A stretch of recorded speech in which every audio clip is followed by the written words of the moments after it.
Hello friends, welcome to Sivagiri channel. இன்றைய நாள் அனைவருக்கும் நல்லதொரு நாளாக அமையணும்னு நான் மனதார வேண்டிக்கிறேன். இன்றைக்கி விலாக் நம்ம என்ன பார்க்க போகிறோம்னா, குக்கிங் விலாக் தான் பார்க்க போகிறோம். நான் அதிகமாக ஷார்ட்ஸ்லாம் கொடுத்துருப்பேன் இல்லைங்களா, விறகடுப்பு சமைக்கிறது பற்றி. அதை தான் இன்றைக்கி வீடியோ விலாகாக கொடுத்துருக்கேன். வீடியோ ஸ்கிப் பண்ணாமல் பாருங்கள். வீடியோ பிடிச்சிருந்துச்சுன்னா மறக்காமல் நம்ம சேனலை சப்ஸ்கிரைப் பண்ணிக்கோங்க. வாங்க இன்றைக்கி நம்ம வீடியோக்குள்ளே போகலாம். இன்றைக்கி காலையில் பார்த்திங்கன்னா கொஞ்சம் லேசான மழை வந்தது.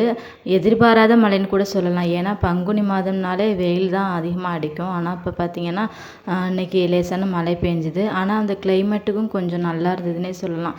ஏன்னா இந்த ஒரு வாரமாக பார்த்திங்கன்னா சரியான வெயில். இன்றைக்கி காலையில் பெஞ்ச மழைனால பார்த்திங்கன்னா கொஞ்சம் ஜில்னஸாக இருந்ததுன்னே சொல்லலாம். அந்த வெப்பம்லாம் தணிஞ்சு கொஞ்சம் குளிர்ச்சியாக இருந்தது. காலையில் ஃப்ரெஷ்ஷப் ஆகிட்டு பார்த்திங்கன்னா கொஞ்சம் நேரம் மாடியில் நின்றதெல்லாம் ரசிச்சுட்டு அப்புறம் கீழே இறங்கி வந்தாச்சு. சரி, காலை வேலைகள் எல்லாமே நம்ம ஸ்டார்ட் பண்ணிடலாம் அப்படின்னு சொல்லிட்டு பார்த்திங்கன்னா காலையிலே ஒரு சிம்பிளாக ஒரு காஃபி ஒன்று போட்டு குடிச்சிட்டேன். காஃபி தூள் கொஞ்சம் கம்மியாக போட்டு காஃபி ஒன்று குடிக்க ஆரம்பித்தாச்சு.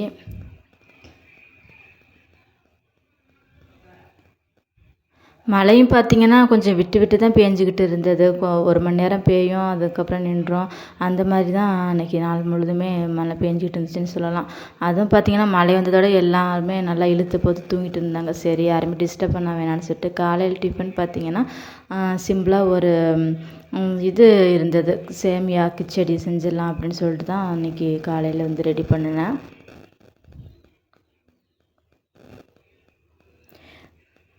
இந்த சேமியா கிச்சடி பார்த்திங்கன்னா பாப்பாவுக்குலாம் ரொம்ப பிடிக்கும். பாப்பா தான் சொன்னிச்சு, இன்றைக்கி செஞ்சு கொடுங்கம்மா அப்படின்னு சொல்லிட்டு. சரின்னு சொல்லிட்டு எல்லாருக்குமே சேர்த்து இன்றைக்கி சமையலாக அது செஞ்சிடும் அப்படின்னு சொல்லிட்டு ரெடி பண்ணியாச்சு. பொதுவாக எங்கள் வீட்டில் சமையல் பார்த்திங்கன்னா பெரியவங்க என்ன சாப்பிட்றோமோ அதுதான் குழந்தைகளுக்கும் கொடுக்குறது.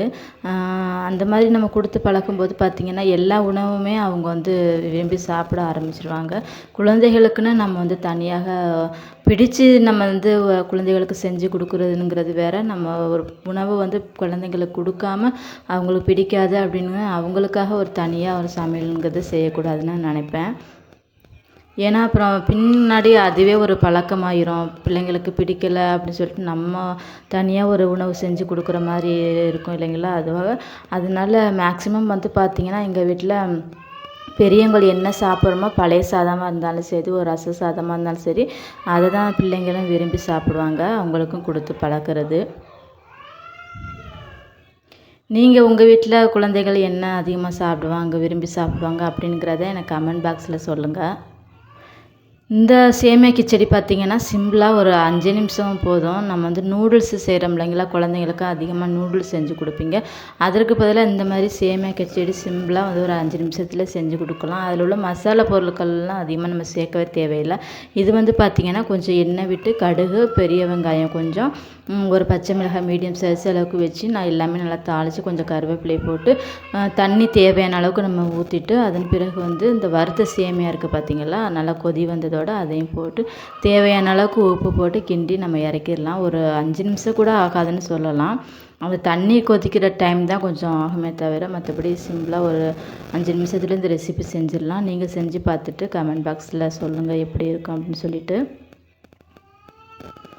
அதன் பிறகு பார்த்திங்கன்னா காலை டிஃபன் எல்லாமே முடிச்சுட்டு இன்றைக்கி மதியம் விறகடுப்பில் தான் சமைக்க எல்லாமே ரெடி பண்ணினேன்.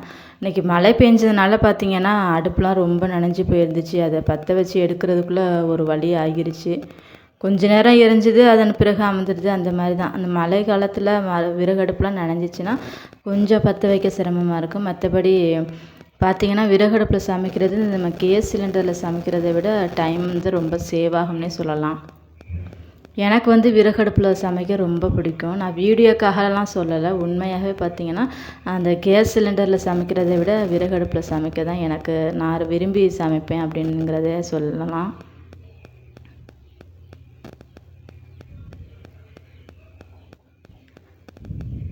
விறகடுப்பு சமைக்கிறதுல ஒரு சிரமம் என்னென்னா, கொஞ்சம் அது நெருப்புலாம் பிடிச்சி அந்த விறகு எரிகிறது கொஞ்சம் டைம் ஆகும்.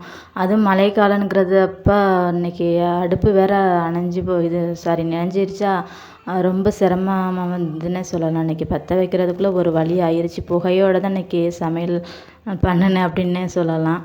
ஒரு வழியாக அடுப்பை பற்ற வச்சு ரெடி பண்ணிட்டேன். விறகடுப்பில் சமைக்கிறது இருந்தால் கொஞ்சம் பொறுமை அதிகமாகவே இருக்கணும்னு சொல்லலாம்.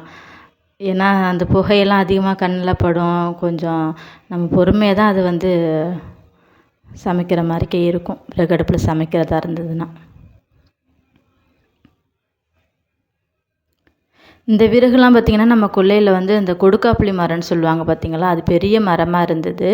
அது காற்றடிச்சு அந்த நம்ம கொட்டாய் மேலே சாயவும் அது எல்லாமே கட் பண்ணி எடுத்துட்டாங்க. அதில் உள்ள விறகு தான் இது. விறகு பார்த்திங்கன்னா நல்லா நின்று எரியும். நல்லா ஒரு 2 விறகு வச்சாலே போதும். நல்லா நம்ம அன்றைக்குள்ள சமையலை சமைச்சு முடிச்சிடலாம். அந்தளவுக்கு வந்து விறகு நல்லா நின்று எரியும்னு சொல்லலாம் அந்த விறகு. இன்றைக்கி வந்து பார்த்திங்கன்னா மதியம் சாதம் வச்சுட்டு மட்டன் குழம்பு தான் வைக்கலாம் அப்படின்னு சொல்லிட்டு மதியம் மட்டன் குழம்பு வச்சுட்டு கொஞ்சம் ரசத்துக்கு இருந்து ரெடி பண்ணி எல்லாமே வச்சாச்சு. இந்த விறகடுப்பு சமையல் வந்து பார்த்திங்கன்னா திங்ஸ் எல்லாமே நம்ம உள்ளே இருந்து தான், கிச்சன் வந்து உள்ளே இருக்கிறதுனால ஒரு கரண்டி எடுக்கிறதுனா கூட நான் வெளியில் தான் வரணும், எடுத்துகிட்டு வெளியில் வந்துக்கணும். அதனால் வந்து சமைக்கிறதுக்கு தேவையான பொருட்கள் எல்லாமே பார்த்திங்கன்னா நான் முன்னாடியே வந்து எடுத்து வச்சுருவேன். ஏன்னா நம்ம அடுப்பை பற்ற வச்சுட்டு நம்ம பாத்திரத்தை வச்சுட்டு நம்ம போய் ஒன்று ஒன்றா எடுக்க முடியாதுங்கிறதுலலாம் எல்லாமே நான் எடுத்து வச்சுருவேன். இன்றைக்கி மட்டன் குழம்பு வைக்க தேவையான பொருட்கள் எல்லாமே எடுத்துகிட்டு வந்தாச்சு. கொஞ்சம் வெங்காயம், தக்காளி, புதினா, கொத்தமல்லி, பச்சை மிளகாய், தேவையான மசாலா பொருட்கள், அப்புறம் இஞ்சி பூண்டு பேஸ்ட்டு, மட்டன் எல்லாமே எடுத்துகிட்டு வந்து வெளியில் வச்சுட்டேன். மட்டன் குழம்பு வந்து நான் எப்படி செய்வேன்னு பார்த்தீங்கன்னா, தனியாக வந்து மட்டன் வந்து எப்போதுமே நான் வேக வைக்க மாட்டேன். நம்ம வந்து சமையல் செய்யும்போது அந்த எண்ணெயெல்லாம் வதக்குவோம் இல்லைங்களா, அந்த மசாலா பொருட்களோடு சேர்ந்து தான் மட்டனை வந்து வேக வச்சு நான் அந்த குழம்பு செய்வேன். ரொம்ப டேஸ்ட்டாக இருக்கும். நீங்களும் இந்த மாதிரி ட்ரை பண்ணி பாருங்கள். நம்ம மட்டனை தனியாக வேக வச்சுட்டு அதுக்கு ஒரு டைம், அப்புறம் குழம்பு கிரேவிலாம் வைக்கிறதுக்கு ஒரு டைம் அப்படின்னு ஆகும். இந்த மாதிரி நீங்கள் ட்ரை பண்ணி பார்க்கும்போது உங்களுக்கு வந்து குழம்பும் ரொம்ப டேஸ்ட்டாக இருக்கணும்னு சொல்லலாம். 2வது பார்த்திங்கன்னா டைமுமே நமக்கு வந்து சேவ் ஆகும். நீங்கள் ட்ரை பண்ணி பார்த்துட்டு கமெண்ட்டில் சொல்லுங்கள். இன்றைக்கி பார்த்திங்கன்னா கொஞ்சம் எண்ணெய் விட்டு பட்டை, கிராம்பு, ஏலக்காய் எல்லாம் போட்டு வெங்காயம், தக்காளி, பச்சை மிளகாய், கொத்தமல்லி, புதினா எல்லாம் போட்டு நல்லா எண்ணெயிலே வதக்கிக்கிட்டேன். அதன் பிறகு அரைச்சி வச்சுருந்த இஞ்சி பூண்டு பேஸ்ட்டையும் நல்லா சேர்த்துக்க வேண்டியதான். சேர்த்துட்டு பார்த்திங்கன்னா நல்லா கிண்டி விட்டுக்கணும். விறகடுப்பில் நம்ம சமைக்கும் போது அடிக்கடி கிண்டி விட்டுக்கிட்டே இருக்கணும். ஏன்னா வந்து அடி பிடிச்சிருச்சுன்னா அந்த ஸ்மெல் வந்து பார்த்திங்கன்னா ஒரு கருகின ஸ்மெல் மாதிரி அந்த குழம்பு முழுவதுமே ஸ்மெல் வர ஆரம்பிக்கும். அதனால தான் வந்து விறகடுப்பில் சமைக்கும்போது நம்ம வந்து அடிக்கடி கிண்டி விட்டுக்கிட்டே இருக்கணும். இப்போ ஸ்டவ்வில் நம்ம சமைக்கிறதா இருந்தால் சிம்மில் வச்சுருவோம். இதில் வந்து நம்ம அடிக்கடி பார்த்து தான் கொஞ்சம் செய்கிற மாதிரி இருக்கும். அதன் பிறகு தேவையான மசாலா பொருட்கள் பார்த்திங்கன்னா கொஞ்சம் மஞ்சத்தூள், மிளகாய்த்தூள், சிக்கன் மசாலா கொஞ்சம், மட்டன் மசாலா கொஞ்சம். ஆச்சியில் தான் நான் இன்றைக்கி எடுத்துருக்கேன். எப்போதுமே நான் ஆச்சியில் தான் சமைப்பேன். நல்லாயிருக்கும். நீங்கள் வந்து எந்த பிராண்ட் செய்கிறீங்களோ நீங்கள் வந்து யூஸ் பண்ணிக்கோங்க. இப்போ மசாலாக்கள்லாம் போட்டு அதனோட பார்த்திங்கன்னா தேவையான அந்த மட்டனையும் எடுத்து போட்டு நல்லா அந்த எண்ணெயெல்லாம் ஒன்று சேர அளவுக்கு வந்து பார்த்திங்கன்னா வதக்கி விட்டுட்டேன். அதனோட நல்லா பாதி அளவுக்கு வெந்த பிறகு பார்த்திங்கன்னா ஒரு மீடியம் சைஸ் அளவுக்கு உருளைக்கிழங்கையும் போட்டு நல்லா கிண்டி விட்டுக்க வேண்டியது தான். ஸ்டார்டிங்கிலே போட்டோம்னா உருளைக்கிழங்கு ரொம்ப சாஃப்டாக வெந்துடும். அப்போ நம்ம குழம்பு எடுக்கும்போது பார்த்திங்கன்னா கரைஞ்சி போயிடும். நீங்கள் வந்து கடைசியாக இறக்கும்போது அந்த 3/4 பதம் வெந்திருக்கும். அந்த ஸ்டேஜில் வந்து போட்டுக்கலாம் உருளைக்கிழங்கு. இப்போ வந்து தேங்காய் பால் பார்த்திங்கன்னா நம்ம ஒரு 1/4 மூடி அளவுக்கு எடுத்து துருவி நல்லா தேங்காய் பாலாக எடுத்து அந்த கிரேவி மேலேயே நல்லா விட்டுட்டேன். தேங்காய் பால் பார்த்திங்கன்னா கொஞ்சோண்டு ஜீரகம் ஊற்றி அதன் பிறகு தான் குழம்பு மேலே வந்து ஊற்றுவேன். ஜீரகம் தூள் இல்லாதவங்க பார்த்திங்கன்னா தேங்காய் அரைக்கும் போது கொஞ்சமாக ஜீரகம், சோம்பு, மஞ்சத்தூள் போட்டு நல்லா அரைச்சிக்கிட்டு அதனோட வடிகட்டி தேங்காய் பால் எடுத்து ஊற்றுங்க. டேஸ்ட் வந்து சூப்பராக இருக்கணுங்களாம். ட்ரை பண்ணி பாருங்கள். அதன் பிறகு பாப்பா அன்றைக்கி வாழை இலை சாப்பிட்ணுன்னு ஆசைப்பட்டாங்க. எனக்கும் கூட அந்த இலையில சாப்பிட ஆசையாக இருந்தது. கொஞ்சம் பாதி கட் பண்ணிவிட்டு எடுத்துகிட்டு வந்துட்டேன்.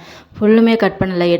ஃபுல்லும் கட் பண்ணால் இலை வேஸ்ட்டாக போகும்னு சொல்லிட்டு பாதி எடுத்துகிட்டு வந்தாச்சு. பாதி இன்னொரு நாளைக்கு எடுத்துக்கலாம் அப்படின்னு சொல்லிட்டு இன்றைக்கி சிம்பிளான ஒரு ரசம் வச்சிடலாம் அப்படின்னு சொல்லிட்டு பார்த்திங்கன்னா கொஞ்சம் எண்ணெய் விட்டு கடுகு, 2, 3 பூண்டு, அப்புறம் வந்து பார்த்திங்கன்னா வரமிளகாய் கொஞ்சம், மஞ்சத்தூள் தேவையான அளவுக்கு, கருவேப்பிலை எல்லாமே போட்டு நல்லா எண்ணெயிலே வதக்கிட்டு நம்ம வந்து ஊற வச்சு நம்ம வடிகட்டி எடுத்து வச்சுருக்க அந்த புளி கரைசலையும் அந்த வதக்கின பொருட்கள் மேலே வந்து ஊற்றி எடுத்துடலாம்.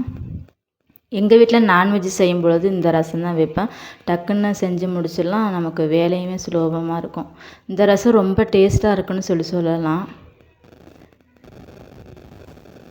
ஒரு கொதி கொஞ்சம் வந்ததோட பார்த்திங்கன்னா ஒரு சின்ன ஒரு பாத்திரத்தில் கொஞ்சமாக கொத்தமல்லி போட்டு அதில் வந்து நம்ம வந்து ஊற்றிடலாம். நான் எப்போதுமே பார்த்திங்கன்னா ரசம் வச்சுட்டு அந்த பாத்திரத்தோடு மட்டும் வைக்க மாட்டேன். இந்த மாதிரி தான் நான் வந்து ரசத்தை வந்து வேறு ஒரு பாத்திரத்தில் கொஞ்சம் கொத்தமல்லி போட்டு மாற்றி விட்டுருவேன். டேஸ்ட்டும் சூப்பராக இருக்கும். நீங்கள் வந்து ரசம் வைக்கும்போது எப்போதுமே கொத்தமல்லியை வந்து அதனோட வதக்கி போடாமல் இந்த மாதிரி நம்ம ரசம் கொதித்து ஊற்றி இறக்குன பிறகு போட்டோம்னா அந்த ஃப்ளேவரும் பார்த்திங்கன்னா சூப்பராக இருக்கும். இந்த ரசம் வாசனமும் அவ்வளோ அழகாக இருக்கும். ட்ரை பண்ணி பாருங்கள். இப்போ பார்த்திங்கன்னா மட்டன் குழம்பு வந்து நம்ம ஹோட்டல்லலாம் வாங்குவோம் இல்லைங்களா, அந்த அளவுக்கு டேஸ்ட் வந்துருச்சு. நான் வீடியோக்காக சொல்லலாம், சாப்பிட்டு பார்க்கும்போது அவ்வளோ ஒரு டேஸ்ட்டாக இருந்தது. அந்த எண்ணெயெல்லாம் தெளிஞ்சு பார்த்திங்கன்னா அவ்வளோ அருமையாக இருந்துச்சுன்னு சொல்லலாம் மட்டன் குழம்பு. அதன் பிறகு உள்ளே எடுத்துகிட்டு வந்து அப்பாவுக்கு, அம்மாவுக்கு, பாப்பாவுக்கு, எனக்கு எல்லாருக்குமே வந்து சாப்பாடு எடுத்தாச்சு இன்றைக்கி. மட்டனும் பார்த்திங்கன்னா அவ்வளோ ஒரு சாஃப்டாக வெந்திருந்தது.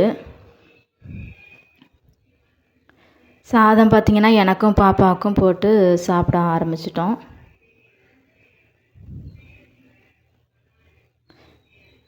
என்னுடைய விறகடுப்பு சமையல் இன்றைக்கி நான் சமைச்சது வந்து விலாகாக கொடுத்துருக்கேன். உங்களுக்கு பிடிச்சிருந்துச்சின்னா மறக்காமல் நம்ம சேனலை வந்து சப்ஸ்கிரைப் பண்ணிக்கோங்க. இப்போ மட்டன் பார்த்திங்கன்னா ரொம்ப ஒரு சாஃப்டாக வந்துருச்சு. சூடாக இருக்கனால என்னால் எடுக்க முடியல. ஆனால் இந்த கை வச்சதோடய நல்லா சாஃப்டாக வந்து வெந்துருச்சு.